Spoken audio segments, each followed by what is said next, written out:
Hi everyone and welcome back to my channel. I recently revealed my new Leopard Gecko enclosures, which you can see a few of them here. I wanted to spend a whole video going over decor, so the different things that I use to decorate the enclosures or just to make them like a livable and enriching enclosure for the Leopard Geckos. Now there is one thing I want to say, and I think I mentioned this in the last video, but I'm not sure. The enclosures, like Mira's in particular right here, she has wood, but her plants haven't been hung yet. I have run out of decor 3 times. I ordered a bunch of decor in May and June and July, saving up for, these enclosures, and the floor space is so much bigger that I ran out of decor within the first 8 enclosures that I did. And then I ordered more and I ran out, and then I ordered more and I ran out again, and then I ordered more and I ran out again, and so I'm still waiting on a little bit more decor to come in. My budget is just but yeah, it is what it is. I want to get them decorated, I want to get them enriched and lovely and good to look at, but at this current moment when I'm filming this intro or this speaking portion of the video, there's a couple enclosures that still need some substrate, there's a couple enclosures that still need to have their plants hung. It is a process. When I tell you that decorating these enclosures, I naively thought I would get this all done in a matter of like 3 or 4 days. It's been like 3 weeks. It has been a chaotic situation trying to get them decorated and trying to get everybody moved in, because I had literally like 6 boxes of decor and supplies just stacking the pet room floor. I also had 2 enclosures sitting on the floor. I had all the gecko bookshelves, and then I had to start moving these enclosures into the room. I'm gonna put a picture on the screen of what it looked like when I was decorating the last, this wall of enclosures. It was absolute madness. There was stuff everywhere. There was substrate on the ground, there was boxes on the ground, there was plants everywhere. I'm happy to say now my pet room floor is visible. There's nothing sitting on top of it except me and this chair, and the enclosures obviously. But it was just absolute madness, and I am nearly finished. I have 1, 2, 3, 4-ish, 4, 5. I think I have 4 or 5 enclosures left that need substrate, and then I have like 3 enclosures that need decor. But by the time you're watching this, they're done, because you've already seen a tour of the enclosures, which I will include up here. So I want to talk in this video about all the different decor pieces that I used in the enclosures and why I chose them. So I'm going to go over the wood, the cork, the plants, the substrate, the bowls, everything in this video. There will be links to literally every single item that I mention down below. So like if you are interested in the calcium dishes I got, I'm gonna leave a link to them down below. Every single thing will be down there. There will also be a link to a playlist that features videos about these enclosures, so make sure you watch those if you're interested in like further information. Let's start out with the substrate, which was probably the most annoying part of these enclosures. So I don't have access to like any Arcadia Earth Mix Arid or really great mixes that are pre-made. I have to make my own. And when you make your own for 1 or 2 enclosures, it's not a big deal. When you make your own for 30 enclosures or however many actually have substrate 15, it's a lot. Plus, when I bought topsoil from Home Depot, which has to be sifted and cleaned, which is, that's a whole process on its own. When I bought it, it had stormed like 2 days before for whole days. So it was literally just mud in a bag, stinky mud. So I was like, I can't use this right now. And like the amount of time it has taken to dry out, I would never have even been able to move the geckos into the enclosures yet. So I had to use a backup solution. So I was able to use my washed play sand that I got from Home Depot because it wasn't wet. The way it was like situated, there was roofing over top of it, but for the topsoil there wasn't. So it was just absolutely sodden. It was just soaked straight through, muddy, stinky, nasty. And I did try baking it. Let me just tell you this story. I did try baking it, which is the one way you can do it. You can freeze it for like 3 weeks, or you can bake it for a few hours until it's dried out, and then it's safe to use. I have a video about that I'll include up here. But I baked it, and it took like 3 hours longer than it's supposed to dry out. And by that time, it like got so like hot that when I put it in the bucket that I normally have no problem with, it melted through the bucket. So definitely not the greatest thing that happened, and I was like, that's it. I cannot mess with this topsoil. I don't have the time or patience. So I ordered Terra Sahara from the Bio Dude. Now, I've talked about Terra Sahara in my Bearded Dragon enclosure tour video, and I'm not a huge fan of it because you have to sift it. Like, there's some weird stuff in there that I'd prefer not to have in my enclosures. The Terra Sahara has like large rocks inside of it. I don't know why they would put large rocks, just make it more natural, I guess. I was not interested in having any rocks whatsoever or any large chunks in my Leopard Gecko substrate, so I sat for days and days and days and sifted the substrate. It was exhausting. So I sifted through Terra Sahara bag after bag, and I sifted the play sand. And so the mix that's in the enclosures right now is a mix of play sand and Terra Sahara that's been sifted as well. I would in the future absolutely love to try Earth Mix Arid by Arcadia. I would love to. I'd also love to be able to actually utilize the topsoil that I bought multiple bags of. Right now it is just sitting in the garage. When I'll get to that, who knows? The moment that like Earth Mix Arid becomes available in the United States, I will be just hopping on that for a bag. Like, I'll be jumping with joy. So unfortunately, I don't have that. Now, I know what you're thinking. You might have some apprehension about Substrate and leopard geckos. And I've been there too. I was against Substrate for a long time. And right now I can't even say I'm fully behind it because I've only had my leopard geckos on it for like 2 weeks. So I really don't know like long term what that'll be like for them. So I'll have to keep you updated on that. But so far I am liking Substrate. I use Substrate for a lot of my other species, and I couldn't understand why like we think it's okay to use Substrate for some species but not for others, as if they don't all come from places with Substrate. And that was what made me really just like second guess my thinking that they shouldn't have Substrate, because I was like, if I'm going to give Substrate to my African fat-tailed geckos, why wouldn't I give it to my leopard geckos? Doesn't make any sense. I couldn't do it in the gecko bookshelves just because of the way they're designed. Substrate would fall right out the front.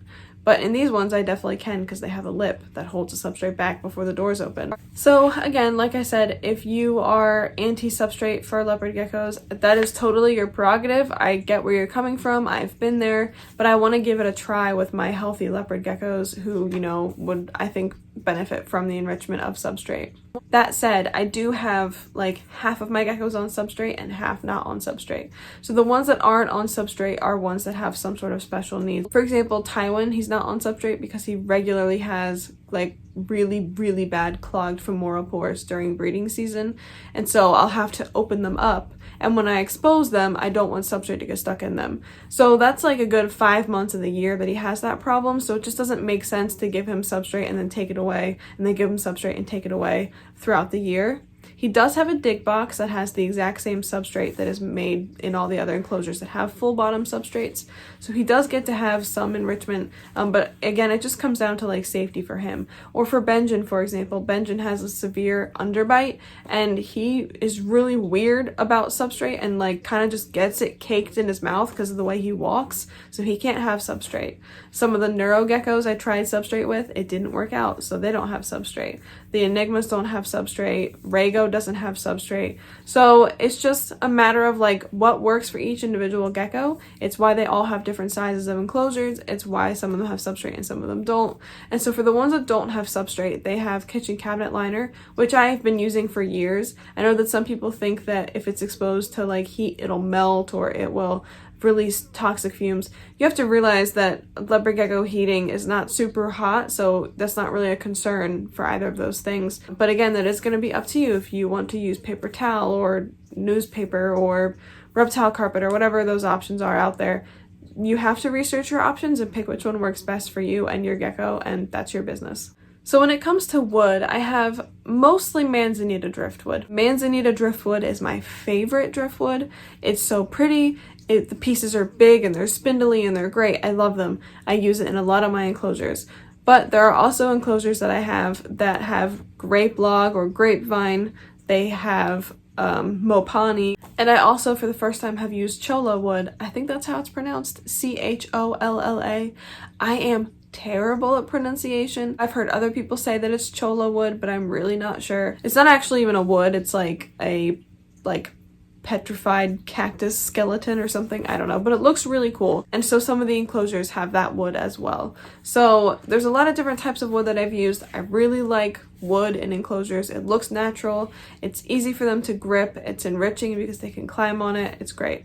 Now, I get my Manzanita driftwood from manzanitadirect.com, which is just a place where someone collects driftwood and cleans it and then sells it.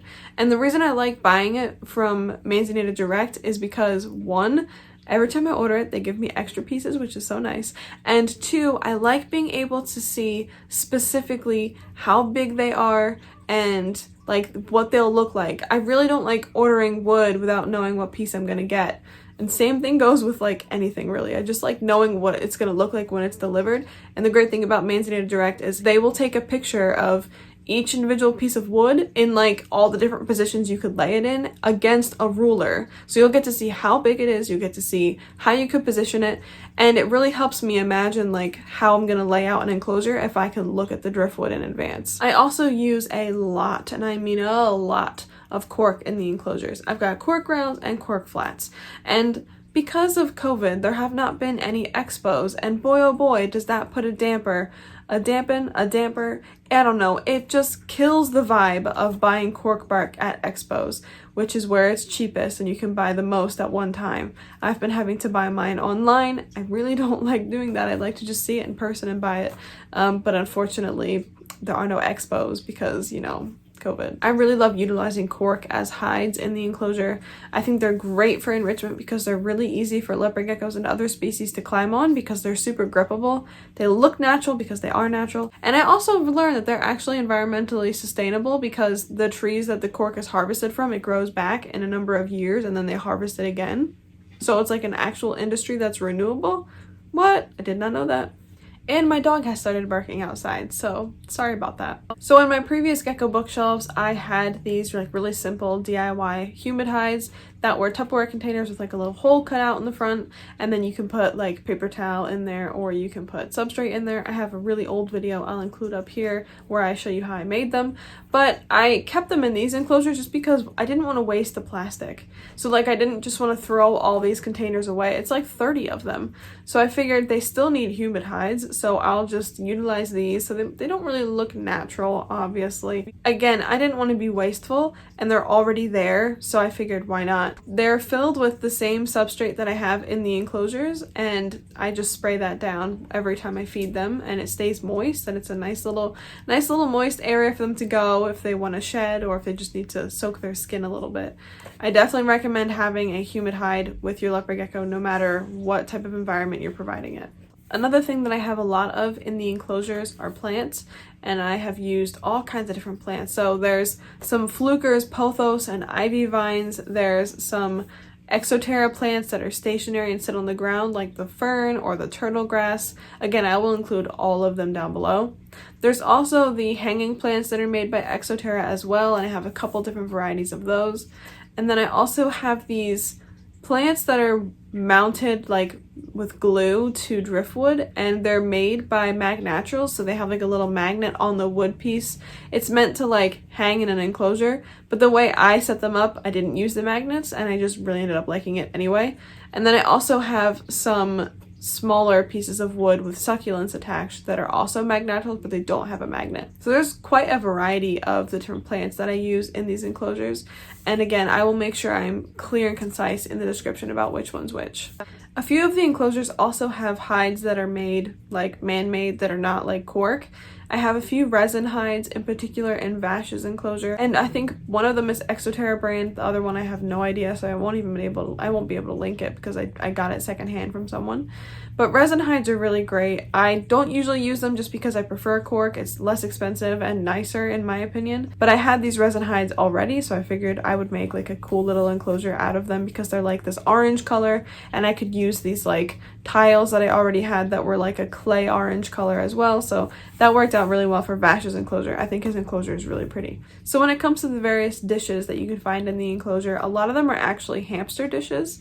So some of them are reptile dishes, like the small little blue ones, but really they're the exact same as the hamster dishes. In fact, I think the hamster ones are actually cheaper than reptile dishes, and the hamster ones are bigger. So any little ceramic dish that you can get that's inexpensive is gonna work.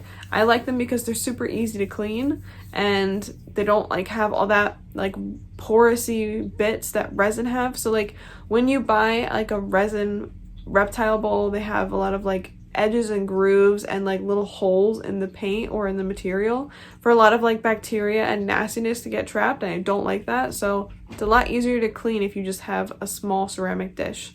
So they all have ceramic dishes for water, and then for their calcium they have Strudy's dishes. Strudy's is on Etsy, that's where I found them, and they make all sorts of products for geckos, but in particular I liked the idea of having smaller calcium dishes because boy oh boy am I tired of putting calcium in the enclosure and then just having it strewn about. So if I put a smaller amount of calcium in there at a time, they can make less of a mess while still having access to their calcium. So I ordered like 35 of the dishes. I think they sent me extra, which was really nice of them, but they're just small little like 3D printed whatever color you want dishes for calcium with a flat bottom. I like the flat bottom. I will include a link to Strudy's shop down below, as well as the product that I ordered. There are also some enclosures that feature Reptihammocks by Humid. It's like a mesh hammock, and I've used them in my leopard gecko enclosures before, so I already had a bunch of them. So I figured since I already have them, I don't want to be wasteful. I can add more enrichment by providing like a little climbing space in the hammock, so that's what I did. Finally, the enclosures also have hygrometer thermometers. They're just little rectangle thermometer hygrometers I got off of Amazon in bulk because oh boy did I need a lot of them, and they just sit in the enclosure and give me the proper readings, which you definitely need as a reptile keeper. So those are all the decorations that can be found in my leopard gecko enclosures. I hope that you enjoyed. I hope that you found this informational and insightful. If you're interested, I ask that you subscribe, hit the notification bell, leave a like, leave a comment, all that good stuff, and I'll see you guys in the next one. Bye!